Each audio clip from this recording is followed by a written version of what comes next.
प्रभु यीशु मसीह का मदर नाम का महिमा हो। प्रभु ने हमको और एक संगति दिया है। खास रीति से एक और बार फिर से प्रभु ने हमको इस भूमि में रहते समय में एक पुनरुत्थान का दिन का अनुभव करने के लिए प्रभु हम सबको एक सौभाग्य दिया। ये हमारे जीवन में एक बहुत बड़ा खुशी का एक अवस्था है कि प्रभु हमको अवसर दे रहा है कि हम सब लोग साथ में मिलकर प्रभु मेज की उपस्थिति में आकर प्रभु ने हमारे लिए किया हुआ सभी उपकारों को हम स्मरण करें। जैसा वचन कहता है कि सब उपकारों को स्मरण करो, उसको कोई भी बातों को भूलना नहीं। तो प्रभु ने हमको वो सौभाग्य दिया कि हमें प्रभु की उपस्थिति में आकर वो बात को हम याद करें। जैसा हमने गीत गाया कि हमें ये प्रभु का सब प्रकार का आनंद या सर्वसाटी सब बातें अगर हमें मिलना है तो जख्मी प्रभु को होना पड़ा। हमको फूल का अनुभव मिला लेकिन कांटों का अनुभव प्रभु को मिला। हमें खुशी मिला, प्रभु को दुख उठाना पड़े। ये सब अवस्था प्रभु हमारे लिए किया है क्योंकि प्रभु हमसे बहुत प्रेम करता है। प्रभु अपना मंडली से बहुत ज्यादा प्रेम करता है, जिसके लिए इतना बड़ा उद्धार प्रभु ने मनुष्य जात को दिया है। और ये बात मंडली की ओर से, मंडली की तरफ से जो प्रभु ने अपने ओर से जो क्रूस पर किया हुआ कार्य जो उन्होंने किया, उस बात को देखकर प्रतिक्रिया है मंडली का जिम्मेदारी की आपने किया हुआ उपकार को हम धन्यवाद। इसके लिए प्रभु ने जब फिसोन का पर्व वहां पर जब चल रहा था तो प्रभु ने चेलों के साथ बैठकर प्रभु ने कहा कि जब तुम लोग ये रोटी लोगे मुझे स्मरण करते हुए तुम खाना, और ये दाखरस जब तुम पियोगे तो मुझे स्मरण करना, क्योंकि एक बहुत बड़ा कार्य है जो प्रभु ने हमारे लिए किया है करके उसका एक चिन्ह के रूप में है वो स्मरण हम करते हैं। और ये हर रविवार के दिन जब भी हमको प्रभु हफ्ते का पहला दिन देता है या प्रभु मेज का दिन देता है या पुनरुत्थान का दिन देता है, ये सब दिन हम क्या करते हैं, अब वो प्रभु का किया हुआ बलिदान प्रभु ने हम मंडली के लिए, कलीसिया के लिए प्रभु ने क्या किया, ये बात का हम लोग स्मरण करके हम याद करते हैं। इसलिए ये सौभाग्य सिर्फ मंडली के लोगों के लिए ही है, कलीसिया के लोगों, संसार के लोगों के लिए नहीं है। क्योंकि संसार का लोगों को प्रभु ने बोला नहीं मेज को याद करो। संसार का लोगों के लिए नहीं है ये मेज, जिन्होंने प्रभु के साथ उद्धार कर, ये यीशु मेरा उद्धार करता है, ये यीशु मेरा प्रभु है बोलकर उस प्रभु के साथ प्रेम का वाचा में जो प्रवेश कर पिता पुत्र पवित्र आत्मा के नाम में बपतिस्मा के द्वारा उसने प्रकट किया कि हाँ मैं प्रभु का उस देह का भाग हूं, प्रभु का मैं भाग हो चुका हूं, प्रभु का मंडली का भाग हूं करके वो लोग के लिए है ये मेज। तो वो लोग ही, सिर्फ वही लोग का एक खुशी का पल है और वही है लोग है ये आनंद करके प्रभु ने हमारे लिए क्या किया बोलकर वो लोग धन्यवाद के साथ प्रभु का मेज का वो भाग लेते हैं। आज हम लोग प्रभु मेज का मनन के लिए यूहन्ना का सुसमाचार, प्रभु ने जो हमारे लिए किया हुआ कार्यों में से एक कार्य है 12 अध्याय उसका 24 वाक्य हम पढ़ते समय में, मैं तुमसे सच सच कहता हूँ कि जब तक गेहूं का दाना भूमि पर पड़कर मर नहीं जाता वह अकेला रहता है, परंतु जब मर जाता है तो बहुत फल लाता है। मराठी में पढ़ना। मी तुम्हाला खचित सांगतो, गव्हाचा दाना जमिनीत पडून मेला नाही तर तो एकटाच राहतो आणि मेला तर पुष्कळ पीक देतो। देखो हमारा प्रभु का मन को हम यहाँ पर समझ रहे, हम जानते हैं कि ये एक गेहूं का दाना प्रभु यीशु मसीह को दिखाता है और मरने के बाद बहुत दाना हुआ, मतलब वो मंडली को दर्शाता है।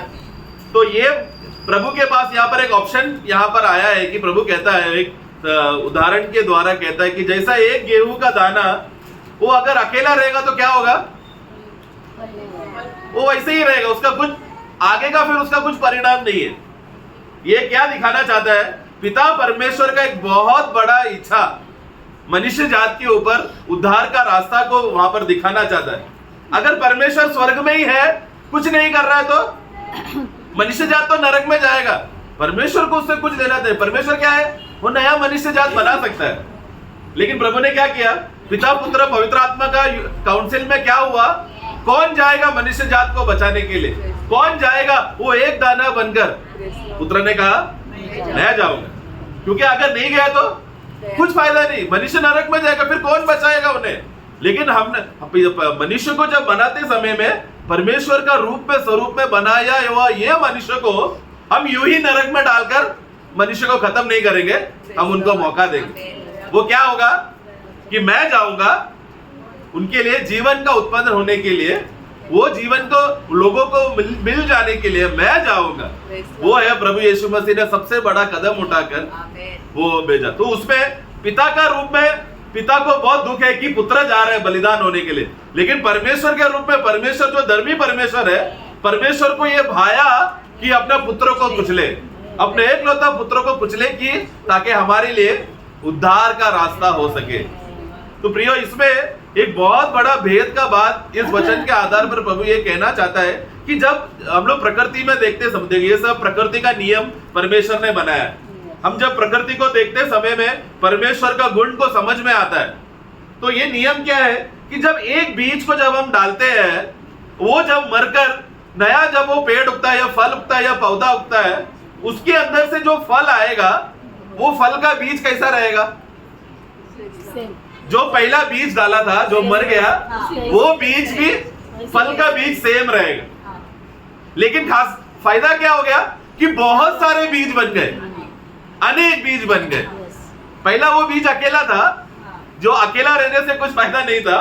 परमेश्वर का हृदय का भांति क्या है? पिता परमेश्वर क्या चाहता है कि मेरा पुत्र यीशु मसीह के समान और भी सारे पुत्र हो, जो मेरा पुत्र के जैसा, वैसे ही रूप में, वैसे ही स्वभाव, वैसे ही गुण, वैसे वही इच्छा, वो जो पिता के साथ का इच्छा, स्वर्गीय इच्छा, भूमि की इच्छा के अनुसार नहीं, जो हमेशा पिता को तृप्त करे, वैसा हृदय आग्रह वाला बहुत सारे पुत्र, अनेक पुत्र, ऐसा लोग हो जाए करके पिता परमेश्वर का इच्छा था।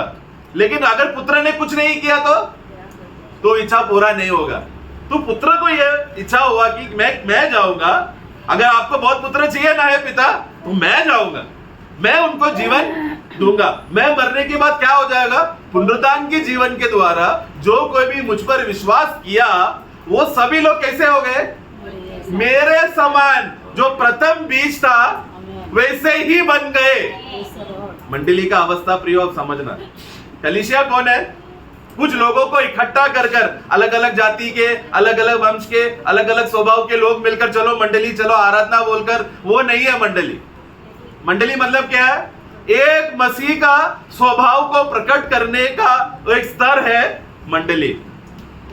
इसलिए एक ही मसीह है, एक ही प्रभु है, वो है हमारा प्रभु यीशु मसीह। और हम कौन है? उस प्रभु का विशेष गुणों को, अलग अलग गुणों को हम प्रकट करते हैं। उदाहरण के लिए आत्मा का फल जब हम बोलते समय में, फल कितना है? एक ही है, लेकिन 9 अलग अलग प्रकार का विशेष, एक ही फल का गुण को उसी रीति से जैसा प्रकट होता है, उसी रीति से मंडली कौन है? एक ही मसीह का रूप को प्रकट करने का एक जगह है या अवस्था है, जो प्रतिरूप करता है प्रभु को। उस बात को जब हम लोग मेज की उपस्थिति में आते समय में, ये मन में हमारा ध्यान रहकर हम आ रहे हैं कि मैं किस बात के लिए मैं प्रभु मेज का भाग लेने के लिए आ रहा हूं। मैं क्या देखकर आ रहा हूं कि हे प्रभु, उस कलवरी क्रूस में आपने सिर्फ मुझे पाप से छुटकारा दिया, उतना ही नहीं, मुझे नरक से बचाया, उतना ही नहीं, मुझे बेटा बनाया, उतना ही नहीं, मुझे आपने सब कुछ दिया, उतना ही नहीं, लेकिन आपने मुझे एक देह बना दिया, या आपने मुझे एक कर दिया प्रभु में। प्रभु मेज का सबसे बड़ा एक बोध्य है जो हमें ये बात समझना। हम लोग पहला कोरिन्थी में इसी बात को इसका कनेक्शन में पढ़ते समय में 10 का 17, इसलिए कि एक ही रोटी है, एक ही रोटी है, तो हम भी जो बहुत है, हाँ, एक देह है, हाँ, क्योंकि हम सब उसी एक रोटी में भागी होते हैं। हाँ, ये एक रोटी कहां से आया? प्रभु यीशु मसीह जब एक दाना बनकर आया, वो हमारे लिए मरा, जिसके वजह से बहुत दाने हो गए। ये दानों को सबको मिलाकर क्या करता है? वो लोग सबको चक्की में मिलाकर एक रोटी बन गया। तो एक रोटी बोलते समय में ये सिर्फ नासिक मंडली का रोटी है करके हम लोग उसको सीमित नहीं करना है।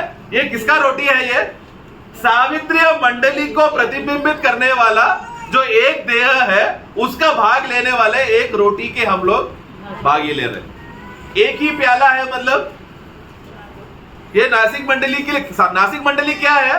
सावित्रीय मंडली को प्रतिबिंबित करने के लिए एक स्थानीय रीति से हम आ रहे। लेकिन आज जैसा हम लोग यहाँ पर प्रभु मेज का भाग ले रहे हैं, उसी समय पर, उसी रीति में पुनरुत्थान का दिन में दुनिया भर में, विश्व भर में जिनको यही सेम प्रकाश मिला है कि हम सब लोग एक ही देह के भाग है करके बोलते समय में, वहां पर भी वो लोग क्या कर रहे हैं? यही रोटी हम लोग यहाँ पर शारीरिक रीति से हाथों से हमने बनाकर दाखरस और रोटी बनाया, लेकिन वो नहीं परमेश्वर देख रहा है, क्योंकि ये चिन्ह है। हमने शारीरिक रीति से बनाकर लाया वो नहीं देख रहा। प्रभु क्या देख रहा है? पिता परमेश्वर क्या देख रहा है? कि वो यीशु मसीह जो हमारा मनुष्य जात का उद्धार के लिए जो बलिदान हुआ, वो जिनके अंदर वो जीवन आया, वो लोग अभी क्या करेंगे? वो लोग स्मरण करके खा रहे हैं कि ये एक रोटी है जिसका हम लोग एक देह होने के लिए प्रभु ने हमको बुला कर लाया। हम लोग अलग अलग परिस्थितियों में थे। यहाँ पर लिखा है कि हम लोग बहुत थे। 17 में उसका रोमियो का पुस्तक 12:5 भी पढ़े। रोमियो 12:5। ऐसा ही हम भी जो बहुत है, वैसे हम जो बहुत है मसीह में एक देह होकर आपस में एक दूसरे के अंग है। हाँ, कोरिन्थियों में भी ऐसी पढ़ा ना हमने। हाँ। मतलब पौलुस जो भी मंडली में जाएगा उसका एक ही गवाह है सब मंडलियों में जाकर, क्या कि वैसे तो हम देखने में हम बहुत है, लेकिन हम लोग एक ही देह है।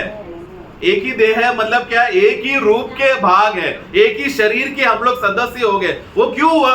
क्योंकि उसका असलियत कौन है? जो सच्चा कौन है? प्रभु यीशु मसीह जो एक दाना बनकर आया, वो हम सबको उनका मृत्यु के द्वारा हम सब कई दाने हम लोग बन गए। ये कई दाने हम लोग मसीह को प्रतिबिंबित करते समय में एक देह होकर प्रतिबिंबित करते हैं। तो जैसा एक दाना ओरिजिनल दाना कैसा है, हम लोग भी कैसे है? उन्हीं के समान, उन्हीं के जैसे, उन्हीं के रूप में।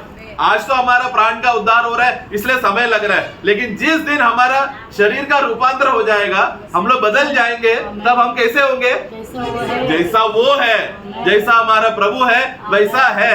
इसलिए हम लोग मेज में सिर्फ प्रभु का वेदना और कष्ट और मेहनत, वो सिर्फ उतना बातों को नहीं हम लोग याद करते हैं, हमारा प्रभु बहुत जल्दी आएगा वो भी हम याद करते हैं। इसलिए तुम लोग ये रोटी तब तक खाना, मेरा मृत्यु को जो घोषणा करता है, जब तक मैं वापस नहीं आता तब तक तुम ये घोषणा करते रह रहे हो। तो एक एक रोटी का भाग लेते समय में मैं घोषणा कर रहा हूं कि क्या? मैं प्रभु का एक देह का भाग हो चुका हूं। हम सब यहाँ पर अभी एक है। मेरे अंदर मसीह है, आप में भी मसीह है बोलकर हम एक दूसरे को ऐसे समय में एक दूसरे को भेदभाव करके हम नहीं देख सकते। हम क्या देख रहे हैं? एक दूसरे को प्रेम में। मसीह ने जितना दाम मुझे क्रूस पर, अगर मेरे लिए प्रभु ने 5 किलो या 5 लीटर लहू बहाया है, तो दूसरा भाई के लिए भी कितना बहाया रहेगा? सेम। मेज के सामने आते में कोई ऊपर नीचे भेदभाव नहीं है। वो ऊपर नीचे कब होगा? जब न्याय का दिन में प्रभु जब सभी विश्वासी लोगों को उठाने के बाद, रैप्चर करने के बाद सभी विश्वासियों को बुलाकर बोलेगा, तुमने कितना दौड़ा, तुमने कितना परिश्रम किया, तुमने पवित्र जीवन के लिए कितना यत्न किया। उस समय में तभी मालूम पड़ेगा वो भाई ज्यादा दौड़ा इसलिए उसको ज्यादा प्रतिफल मिल रहा है, मैं कम दौड़ा इसलिए मुझे कम प्रतिफल मिल रहा है। लेकिन आज हम क्या देख रहे हैं? हम सब मसीह में एक है। यानी कि क्या? अगर आज यहाँ पर पौलुस है तो हम लोग पौलुस को आदर देख के, सम्मान देख के, पौलुस जी आइए बैठिए बोलकर ऐसा कर सकते हैं क्या? मेज के सामने आते समय में वो भी और हम सब एक है, क्योंकि वहां पर भेदभाव नहीं है। वहां पर सिर्फ और सिर्फ भाई लोग हैं, जिसका बड़ा भाई प्रभु यीशु मसीह और हम लोग सह छोटे भाई लोग साथ में मिलकर पिता परमेश्वर का आराधना के लिए, उपासना के लिए हम लोग एकत्र हुए हैं। ये बात का बोध्य, वो सच्चाई हमारे हृदय में हम लोग बोध्य होकर ही हम लोग मेज का भाग लेना प्रिय, न तो अयोग्य रीति हो जाएगा।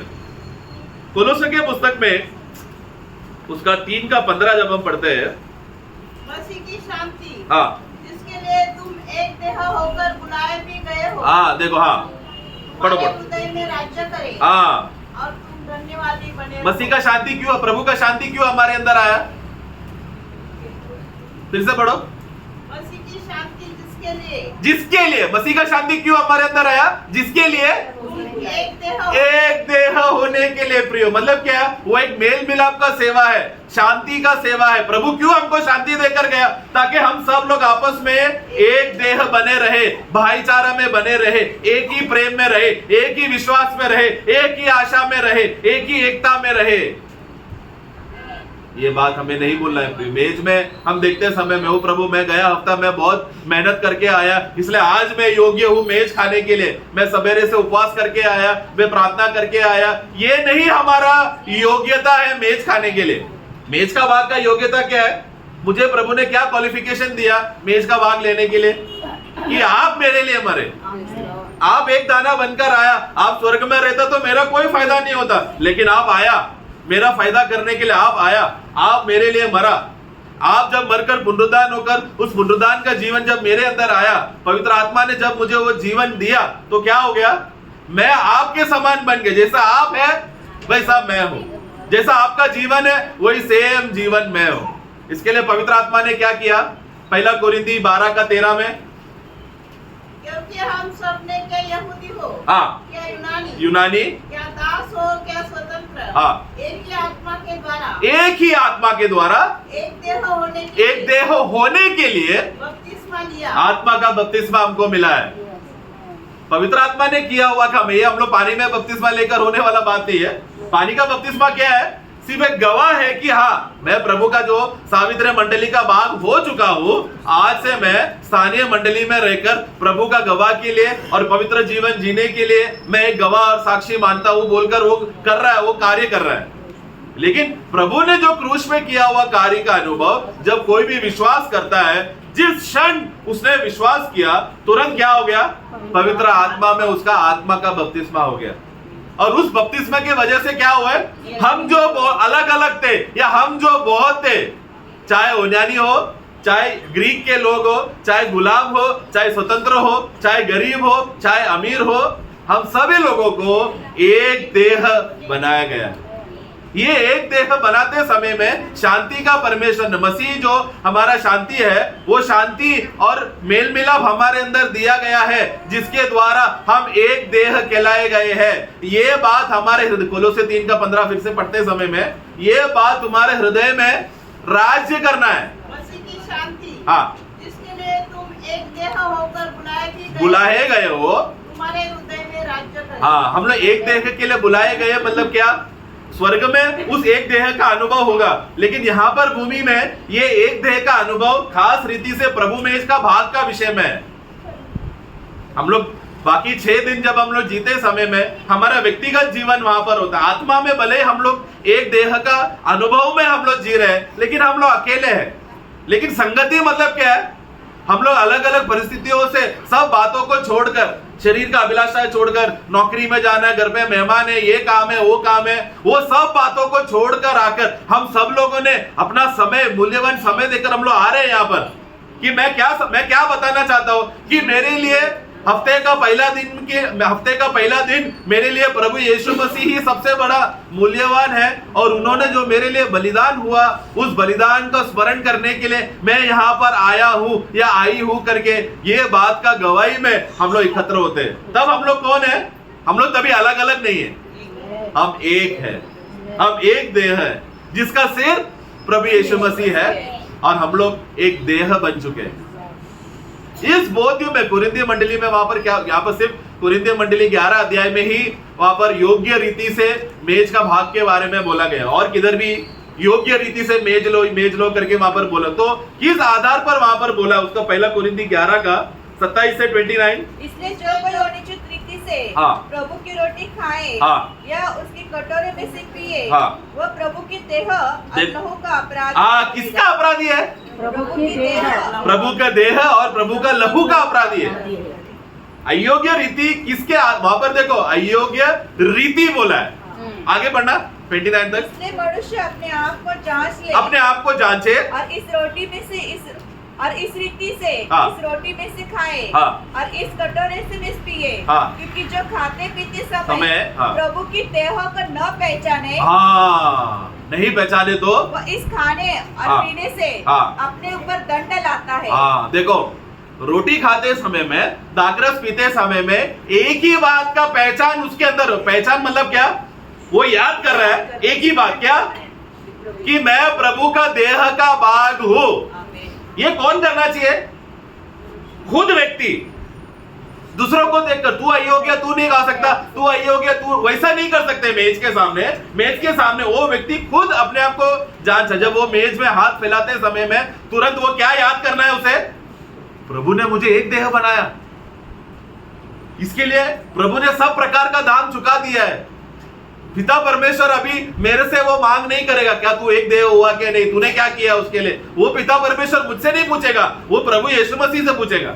मैं लेकिन क्या बोल रहा हूं, मैं किसके बलबूते पर आया, मैं यीशु मसीह के बलिदान के बलबूते पर मैं आया हूं। मेरा कोई कार्य मैंने इसके लिए कुछ किया नहीं, प्रभु का देह का भाग होने। हमने क्या पढ़ा, एक आत्मा का बपतिस्मा के द्वारा हम एक देह बने ना। हमने कुछ तपस्या करके एक देह हुआ क्या, कभी नहीं हो सकता प्रिय, क्योंकि यह प्रभु की ओर से नया जन्म पाने के लिए हमने कुछ किया क्या, यह विश्वासी से हमको अनुग्रह में हमको मिला हुआ बात है। कोई परमेश्वर को प्रसन्न कर ठीक है आज तू नया जन्म पाले, ऐसा परमेश्वर को नया जन्म के लिए हम लोग प्रभु को प्रसन्न नहीं कर सकते। प्रभु हमारे ऊपर प्रसन्न हुआ, प्रभु ने हमारे ऊपर दया और अनुग्रह किया, अनुग्रह ही से हमारे विश्वास के द्वारा हमारा नया जन्म हुआ है। ये नया जन्म हुआ लोग अभी प्राण का उद्धार में दौड़ रहे हैं। उस दौड़ते समय में, मेज का भाग लेते समय में वो क्या कर रहे हैं, एक बात का अयोग्यता को वहां पर पौलुस बताता है। क्योंकि तो तब तक जब हम लोग मेज के पास आते समय में, तब तक हम लोग कौन है, योग्य बनकर हम लोग योग्य है। और यीशु मसीह में हम लोग सब लोग नया जन्म के वजह से योग्य है। लेकिन मेज के सामने आते समय में वहां पर एक रीति को तुम देखना, उस रीति को अगर तुमने नहीं पहचाना तो तुम लोग अयोग्य हो जाओगे। वही हमने पढ़ा ना, अयोग्य रीति से तुम लोग नहीं लेना।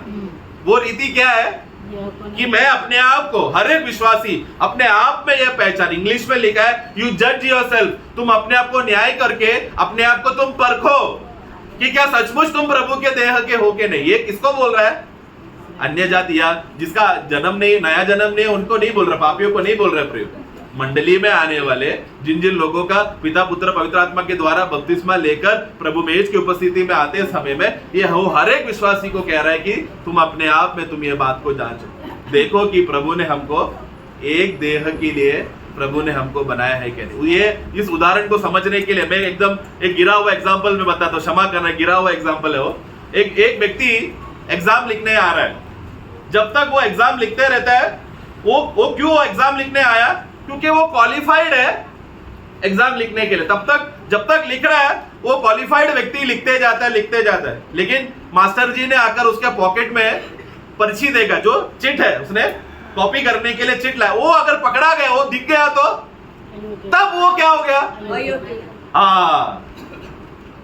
अगर उसने एग्जाम में ऐसा कुछ भी काम, अयोग्य रीति उसने कुछ भी किया जो एग्जाम का, परीक्षा का कानून के व्यवस्था के खिलाफ है, तब वो क्या हो गया, वो क्वालिफाइड था।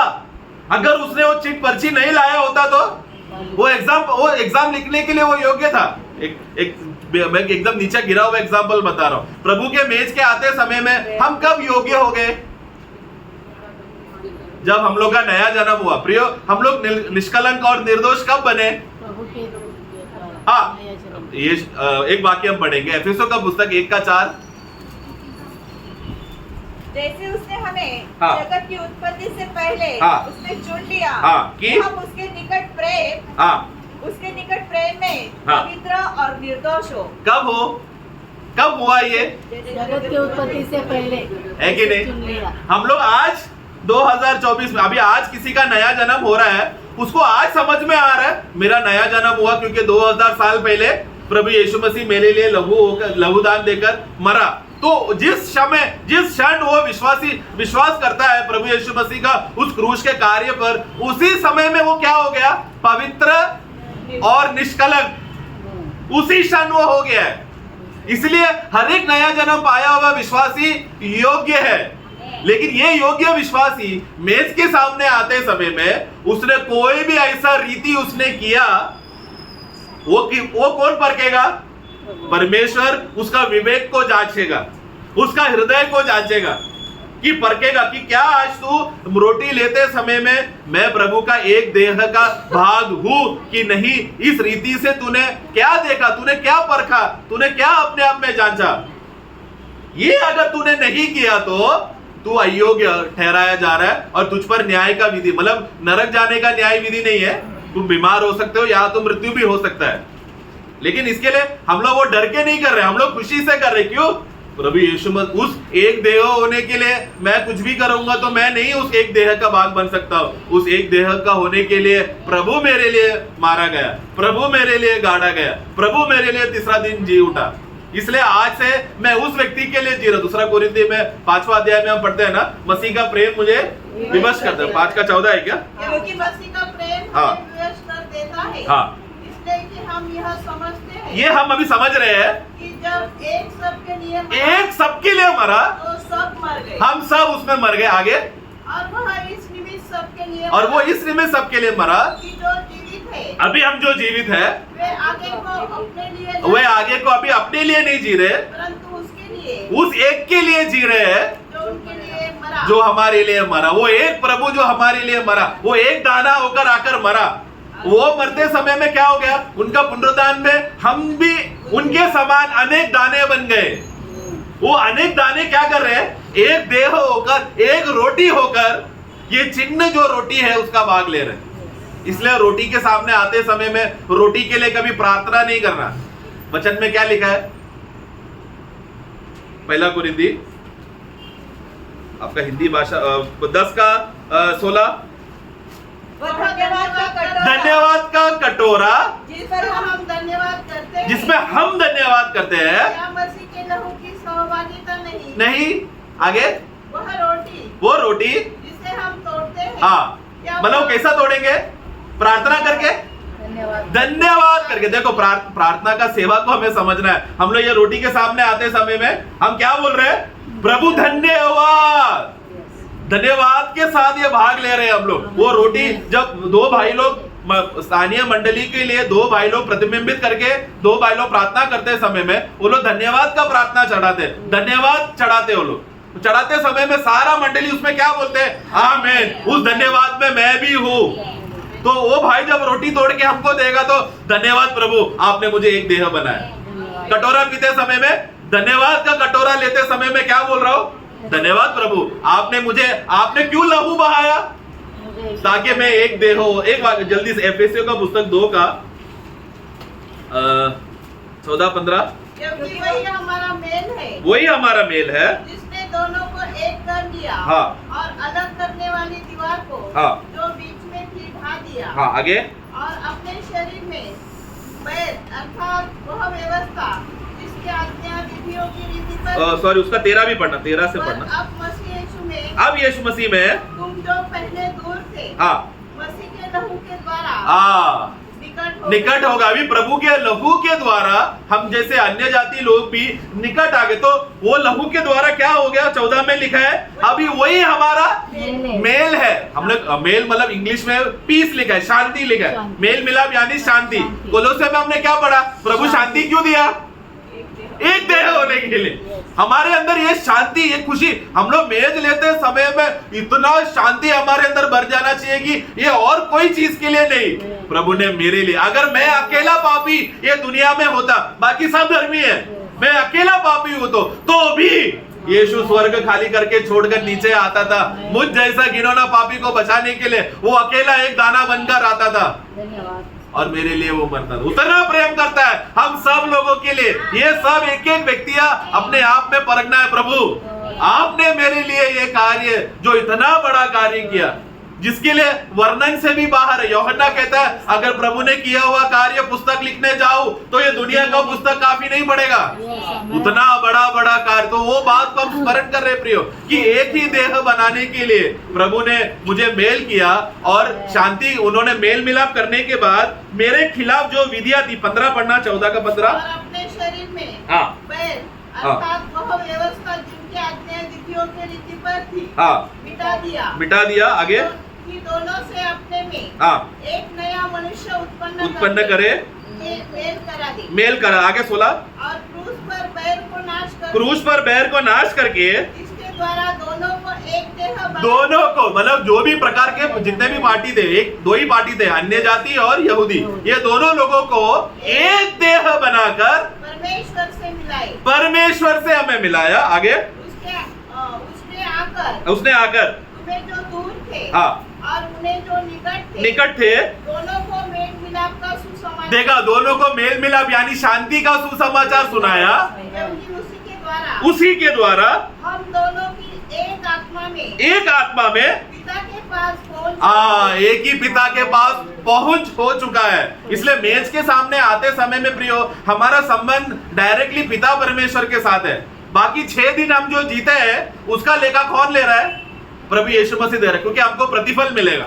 हमने जैसा जैसा शरीर में कर्म किया उसके हिसाब से हमको लेखा प्रभु को देना है। लेकिन आराधना एक ऐसा परिस्थिति है जब आराधना में क्या हो जाता है, यीशु मसीह हमारे तरफ रहकर वो महायाजक बनकर परमेश्वर की ओर आराधना चढ़ाता है। यीशु मसीह के पीछे कौन है? हम सब। तो उस एक ही पिता के ओर हमारा आराधना चल रहा है। बाकी 6 दिन क्या होता है? यीशु मसीह हमारे और हमारे लिए है। वो क्या देख रहा है कि सभी विश्वासी योग्य रीति से जी रहा है कि नहीं, जांच कर जी रहा है कि नहीं करके। लेकिन आराधना का दिन में क्या हो रहा है? वो महायाजक बनकर, हमारा मध्यस्थी बनकर, वो पिता की ओर डायरेक्शन की ओर देखकर क्या कर रहा है? आराधना चढ़ाते समय वो क्या बोल रहा है? हे पिता, मैं अकेला नहीं हूँ। आपने जो उत्पत्ति में कहा, उत्पत्ति आदि में आपने कहा कि बहुत सारे लोग पुत्र बन जाए मेरा, इसके लिए आपने क्या किया? उस उत्पत्ति में वो चुने हुए लोगों को आपने पवित्र और निष्कलंक कर दिया। और वो सेवा आज भी प्रभु का चल रहा है। एक वाक्य एफेसों का पुस्तक 5 का पति पत्नी का संबंध बोलते समय में जल्दी से 25 से 27। पतियों, अपने अपनी पत्नी से प्रेम रखो, जैसा मसीह ने भी कलीसिया, देखो मसीह कलीसिया के लिए क्या करता है? अगला वाक्य, प्रेम करके अपने आप को उसके लिए दे दिया कि उसको वचन के द्वारा, देखो ये प्रभु कर रहा है। वचन के द्वारा जल के स्नान से शुद्ध करके पवित्र बनाए।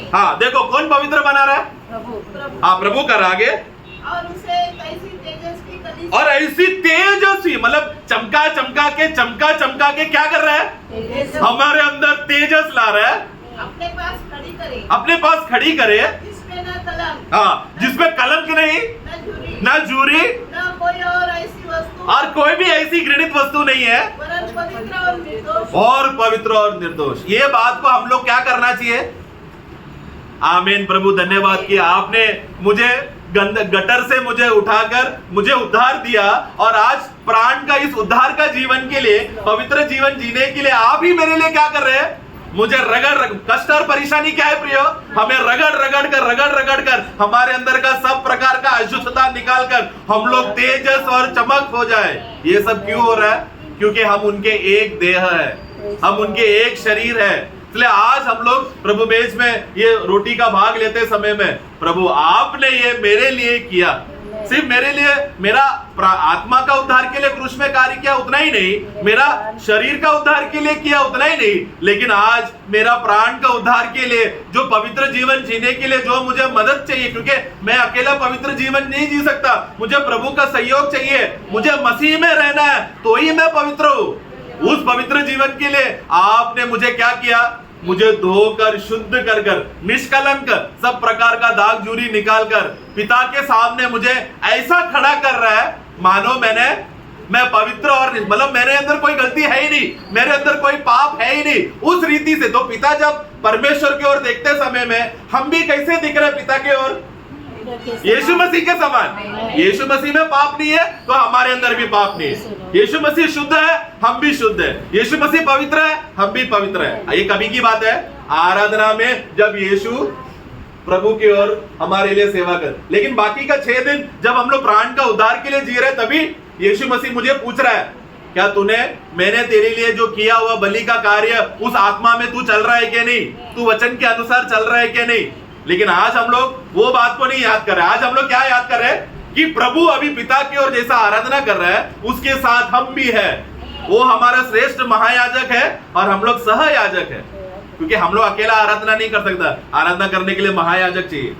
वो महायाजक पिता की उपस्थिति में हमारा कोई भी गलतियां, हमारा कोई भी पाप वहां पर नहीं दिखा रहा है। इब्रानियों का पुस्तक 12 अध्याय में लिखा है हम एक ऐसे पवित्र स्थान पर आए हैं, एक लास्ट वर्स, वहां पर आदम के लहू से भी